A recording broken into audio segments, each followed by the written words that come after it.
વાવથરાદના ભાભર તાલુકામાં દારૂબંધી મુદ્દે સાંસદ ગેનીબેન ઠાકુર આક્રમક બન્યા। ભાભરમાં દારૂના અડ્ડા બંધ કરાવો, નહીં તો સસ્પેન્ડ થવા તૈયાર રહો। અવાસણા અને ભીમબોરડી ગામના લોકોએ દેશી દારૂ અને નશીલા પદાર્થો પર સંપૂર્ણ પ્રતિબંધ મૂક્યો છે। સાંસદે એસપીને કડક શબ્દોમાં પત્ર લખીને તાત્કાલિક કાર્યવાહી કરવાની માંગ કરી। પત્રમાં ચેતવણી આપી પોલીસ બેદરકારી કરશે તો બીટ જમાદાર સામે ખાતાકીય કાર્યવાહીની માંગ। हप्ता लईने अड्डा चलाववामां मदद थशे तो मीडिया साथे लाइव जनता रेड करवानी स्पष्ट चेतवणी आपी। भाभर शहेरथी गामडाओमां फैलाता दारूना नेटवर्कने तोड़ी पाडवा स्थानिक अधिकारीओने टकोर करी। दियोदर इंचार्ज डीवायएसपीए दारूबंधी माटे पूर्ण खातरी आपी के जे गामडानी अंदर सदंतर गाम लोकोए साथे मळीने दारू बंध कर्युं होय त्यां बीजा गामोमांथी के टाउनमांथी कई रीते सप्लाय थईने त्यां जाय छे तो एना उपर रोक आवे અને જે તે પોલીસનો સ્ટાફ જ્યાં જવાબદારી સોંપી છે એમના જે કાંઈ એરિયાની અંદર કે એમના તાબામાં આવતા જે બીટ હોય એ બીટમાં દારૂ પકડાય તો પોલીસને પણ સસ્પેન્ડ કરવી આ પણ અમે માગણી કરી છે। રાજકોટની વીરનગરની શિવાનંદ હોસ્પિટલ અંધાપાકાંડ મામલે હાઈકોર્ટે અહીંયા મોટો આદેશ આપ્યો। રાજકોટ ગ્રામ્ય એસપીને તપાસનો હુકમ આપ્યો છે। 8 અઠવાડિયામાં નિષ્પક્ષ તપાસ કરવાના આદેશ છૂટ્યા છે। वर्ष 2024 में योजायेल निदान केम्प में थई हती गंभीर बेदरकारी अने आ बेदरकारीथी अनेक दर्दीओए दृष्टि गुमावी हती। स्थानिक स्तरे न्याय न मळता पीड़ितोए हाईकोर्ट में गुहार लगावी हती। तबीबो अने संचालको सामे तपास करवामां आवशे।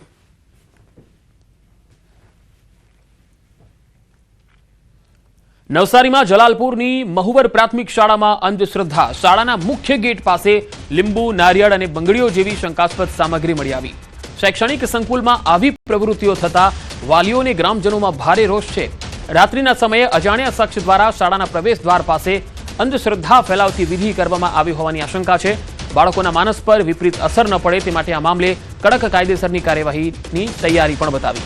शाळाना प्रिंसिपाले सीसीटीवी फूटेज तपासी पोलीस फरियाद करवानी तैयारी दर्शावी। आधुनिक युग में पण आवी गैरप्रवृत्ति करनाराओ सामे कड़क पगला लेवानी मांग उठी छे।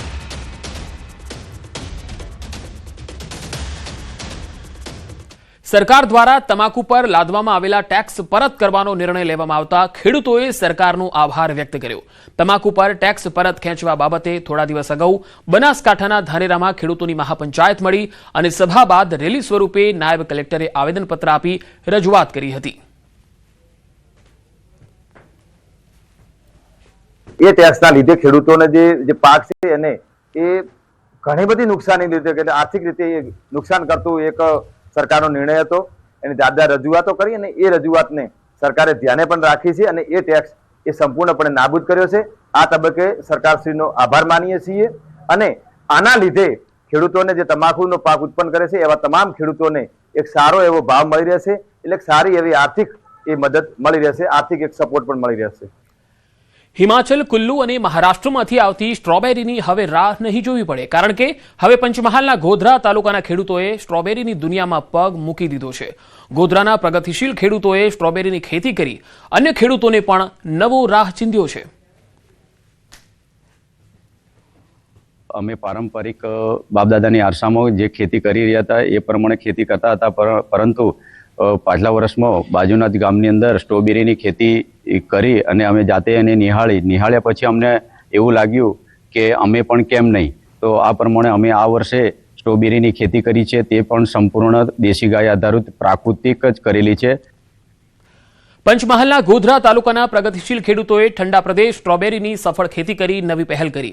वडाप्रधाननी प्राकृतिक खेतीनी अपीलने अनुसरीने पीपळिया, तरवड़ी अने भामैया गामना खेडूतोए सिंचाईना प्रश्नो वच्चे बागायतीनो नवो राह अपनाव्यो छे। आधुनिक जमानानी अंदर प्राकृतिक जीवामृत, घन जीवामृत, आच्छादन, वापसा अने शस्त्रो तरीके निमास्त्र, ब्रह्मास्त्र अने आवा बधानो उपयोग करी रोग जीवात सामे रक्षण मेळववा माटे स्ट्रॉबेरीनी खेती छेल्ला 3 वर्षथी करूं छुं अने सारी एवी इनकम मळे छे। आ फेरियानो ग्रोथ पण सारो छे, फ्रूट पण सारूं छे, एमां मीठाश पण सारी छे अने आ वस्तु ठंडा ऋतुनी अंदर सारी एवी थाय छे। एटले 2.5-3 मासना ओछा समय मर्यादानी अंदर आपने सारी एवी इनकम मळे छे। पहला अमे डीएपी यूरिया वापरता, अत्यारे अमे वापरता नथी। छाणियानी खेती करीए छीए। पहला अमे छाणियाथी खेती नता करता। છાણિયાની ખેતીથી આ બધું પાક એવો સારો થાય છે. અને પહેલાં અમે ઘઉં, ડાંગર, મકઈ એવું વાવતા હતા. અત્યારે ઘઉં, ડાંગર રવા દઈને આ સ્ટ્રોબેરીની ખેતી કરી છે. પ્રાકૃતિક પદ્ધતિથી તૈયાર થયેલી આ સ્ટ્રોબેરીને ગ્રાહકો પણ હોંશે હોંશે ખરીદી રહ્યા છે, જેનાથી ખેડૂતોમાં પરંપરાગત ખેતી છોડી નવીનતા લાવવાનો ઉત્સાહ વધ્યો છે. સ્ટ્રોબેરીના સારા ઉત્પાદન સામે યોગ્ય ભાવ ન મળતા ખેડૂતો માટે એક ચિંતાનો વિષય ચોક્કસ બન્યો છે. સ્થાનિક સ્તરે વેચાણ તો થઈ રહ્યું છે, પણ મોટા બજારની સુવિધા ન હોવાને કારણે ખેડૂતોને તેમની મહેનતનું પૂરતું વળતર મેળવવામાં મુશ્કેલી પડે છે.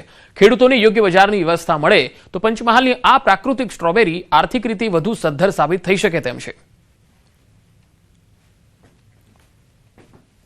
પણ આ સ્ટ્રોબેરી ખાવામાં સારી છે અને મીઠાશ એની સારી છે. અને અત્યારે સ્ટ્રોબેરી ખાસ કરીને ઠંડા પ્રદેશોમાં જ પાકે છે, પણ અહીંયા પંચમહાલ જેવા પહાડી વિસ્તારમાં પણ પાકે છે. અને એ ખેડૂતો કુદરતી રીતે એનું વાવેતર કરી રહ્યા છે, જે ખૂબ સારી બાબત છે. પ્રાકૃતિક રીતે ઉત્પાદન કરેલું છે. ખરેખર પંચમહાલ જિલ્લામાં ઊંડાણના ગામોમાં આ સ્ટ્રોબેરી મળે છે, એટલે ખરેખર આનાથી રોજગારી પણ બહુ સારામાં સારી મળે છે. અને હું તો એથી આગળ કહું તો અમે બહાર ફરવા માટે જતા હતા, તો ટૂરમાં જતા હતા, તો અમે આ સ્ટ્રોબેરી લઈને આવતા હતા. પરંતુ હવે તો પંચમહાલના ઘર આગળ મળી રહી છે, એટલે હું તો દરેકને વિનંતી કરી રહ્યો છું કે આ સ્ટ્રોબેરી પંચમહાલ જિલ્લામાં પ્રાકૃતિક રીતે પકવેલી એ ખરેખર અહીંથી ખરીદે. સુમુલ ડેરીની યોજાશે ચૂંટણી. કોર્ટે આપ્યો છે ચૂંટણી યોજવાનો આદેશ. હાલ વહીવટીદાર વહીવટસ્તાને સંભાળતા હતા. વિવાદોને કારણે સુમુલ ડેરીની ચૂંટણી અટકી પડી હતી, પરંતુ હવે કોર્ટે જ્યારે આદેશ આપ્યો છે ત્યારે સુમુલ ડેરીની ચૂંટણી યોજાવાની છે. વહીવટદાર અત્યાર સુધી શાસન સંભાળતા હતા. વિવાદોના કારણે સુમુલ ડેરીની ચૂંટણી અટકી પડી હતી. ખેડૂતોના ખાસ કરીને પશુપાલકોના હિતમાં જજમેન્ટ આપ્યું છે. સત્યનો વિજય થયો છે. અમે અમને આવકારીએ છીએ અને ખાસ કરીને કલેક્ટરશ્રીને જે ઓર્ડર કર્યો છે એમાં 3 અઠવાડિયામાં જે બેઠકની ફાળવણી છે વ્યવસ્થિત રીતે એમને કરવાની છે. ત્યાર પછી ત્વરિત ચૂંટણી જાહેર કરીને જે પશુપાલકો જે એના માલિક છે એના હાથમાં વહીવટ સોંપવાની વાત આજે હાઈકોર્ટે કરી છે. અને ખાસ કરીને હાઈકોર્ટના નિર્ણયને અમે વધાવીએ છીએ. અને ખાસ કરીને જે રીતે તમે જો તો સમગ્ર ગુજરાતમાં 18 દૂધ સંઘોમાં માત્ર ને માત્ર સુમુલમાં જે રીતે વહીવટદાર નિમાયા એને કારણે પશુપાલકોમાં જે ભારે નારાજગી હતી એના અનુસંધાનમાં આજે ચોક્કસ હાઈકોર્ટે ખૂબ જ ઉમદા નિર્ણય કરીને પશુપાલકોના હિતમાં સત્યનો વિજય કર્યો છે. અમદાવાદના રાયખડ વિસ્તારમાં આવેલા પ્રાચીન મંદિર શ્રી કાશી વિશ્વનાથને અજાણી મહિલાએ નિશાન બનાવ્યું. મંદિરમાંથી એક મહિલા દ્વારા ચાંદીના મુકુટની ચોરી કરવાની ઘટના સામે આવી, જેથી મંદિરના ટ્રસ્ટીએ સીસીટીવી ફૂટેજના આધારે અજાણી સ્ત્રી સામે ગાયકવાડ હવેલી પોલીસ સ્ટેશનમાં ફરિયાદ નોંધાવી. સીસીટીવી ફૂટેજમાં કેદ થયેલી આ ઘટનામાં જોઈ શકાય છે કે મહિલાએ ભગવાનને પણ છોડ્યા નથી. અત્યંત ચાલાકીપૂર્વક આખી ટ્રીક અજમાવી હતી. તે મંદિરના ગર્ભગૃહમાં પ્રવેશીને લગભગ 2 મિનિટ સુધી ભક્તિમાં લીન હોવાનો ઢોંગ કરતી રહી. મહિલાને જેવી તક મળી કે તરત જ ભગવાનનો ચાંદીનો મુકુટ ઉઠાવીને રફુચક્કર થઈ ગઈ.